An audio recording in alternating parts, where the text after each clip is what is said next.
नमस्ते। मैं जगदीश सोनी, आचार्य सरस्वती शिशु मंदिर झेलप से।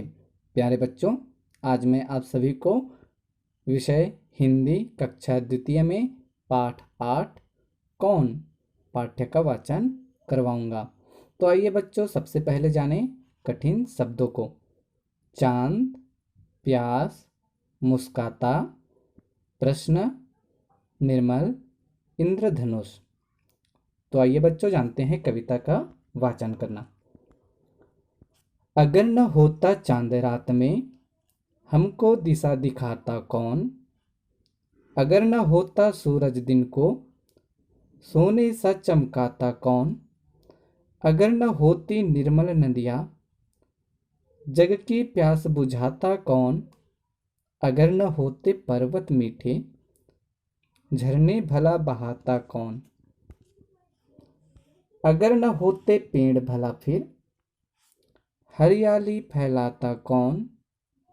अगर न होते फूल बताओ, खिल खिल कर मुस्काता कौन। अगर न होते बादल नभ में, इंद्रधनुष रच पाता कौन। अगर न होते हम तो बोलो, ये सब प्रश्न उठाता कौन। प्यारे बच्चों, ये रहा पाठ्य का वाचन। अब जानते हैं कविता का अर्थ। अगर न होता चांद रात में, हमको दिशा दिखाता कौन। अर्थात यदि रात्रि में चंद्रमा नहीं होता तो हमको दिशा का ज्ञान कौन कराता। अगर न होता सूरज दिन को, सोने सा चमकाता कौन। यदि दिन के समय सूरज नहीं होता तो यह पूरे दिन को सोने के जैसा कौन चमकाता। अगर न होती निर्मल नदियाँ, जग की प्यास बुझाता कौन। अर्थात यदि यह निर्मल नदियाँ नहीं होती तो सारे संसार की प्यास को कौन बुझाता। अगर न होते पर्वत मीठे, झरने भला बहाता कौन। अर्थात यदि यह पर्वत नहीं होते तो झरने, मीठे मीठे झरने कौन बहाता। अगर न होते पेड़ भला फिर, हरियाली फैलाता कौन। अर्थात यदि पेड़ नहीं होते तो यह हरियाली कौन फैलाता। अगर न होते फूल बताओ, खिल खिल कर मुस्काता कौन। अर्थात यदि यह फूल नहीं होता तो खिल खिल कर मुस्कुराने की आदत कौन सिखलाता। अगर न होते बादल नभ में, इंद्रधनुष रच पाता कौन। अर्थात यदि आसमान में बादल नहीं होते तो इंद्रधनुष के 7 रंगों का परिचय कौन बताता। अगर न होते हम तो बोलो, ये सब प्रश्न उठाता कौन। और यदि हम नहीं होते तो यह सब प्रश्न कौन करता, कौन उठाता। तो ये रहा बच्चों पाठ्य का वाचन। अब जानते हैं इसी पाठ में से शब्दार्थ का बोध। नभ, नभ मतलब होता है आकाश। जग, जग मतलब होता है दुनिया या संसार। पर्वत, पर्वत का अर्थ होता है पहाड़।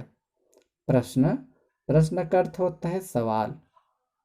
हरियाली, हरियाली अर्थात चारों ओर हरा ही हरा होना। निर्मल, बिना मैल का स्वच्छ साफ। अब आइए जानते हैं प्रश्न अभ्यास में। बच्चों, यहाँ पर पहला प्रश्न दिया है, निम्नलिखित शब्दों के अर्थ अपनी भाषा में बताओ। अर्थात जो दिए गए शब्द हैं उसको अपनी भाषा में बताने हैं। नभ, नभ को कहते हैं आकाश। पर्वत को पहाड़।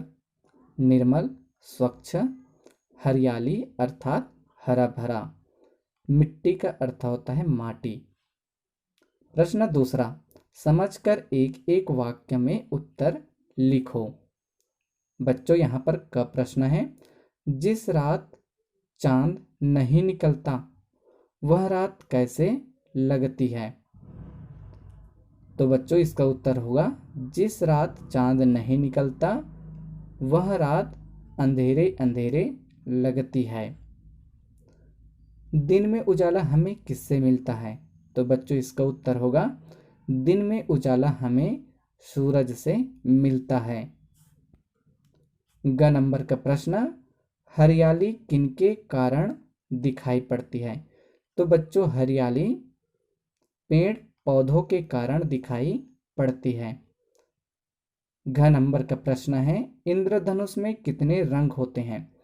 तो बच्चों इंद्रधनुष में 7 रंग होते हैं। प्रश्न क्रमांक तीसरा, अगर तुम्हें इस कविता का नाम बदलने को कहे तो तुम क्या नाम दोगे और क्यों? तो बच्चों इस कविता का नाम यदि हमें बदलने के लिए कहे तो सोचना है कि हमें कौन सा नाम रखना उचित होगा। प्रश्न क्रमांक चौथा, क्या तुमने इंद्रधनुष कभी देखा है? देखा है तो तुम्हें कौन कौन से रंग दिखाई देते हैं बताओ। तो तीसरा और चौथा प्रश्न आप लोगों को स्वयं करने हैं। उसी प्रकार से पांचवा प्रश्न, चित्र बनाकर रंग भरना है, जिसमें से पेड़, पर्वत, सूरज, नदी, फूल और इंद्रधनुष ये सभी शब्दों अर्थात चित्रों का समाहित चित्र इस पेज में आप लोगों को बना करके दिखाने हैं। तो ये रहा बच्चों पाठ 8 कौन।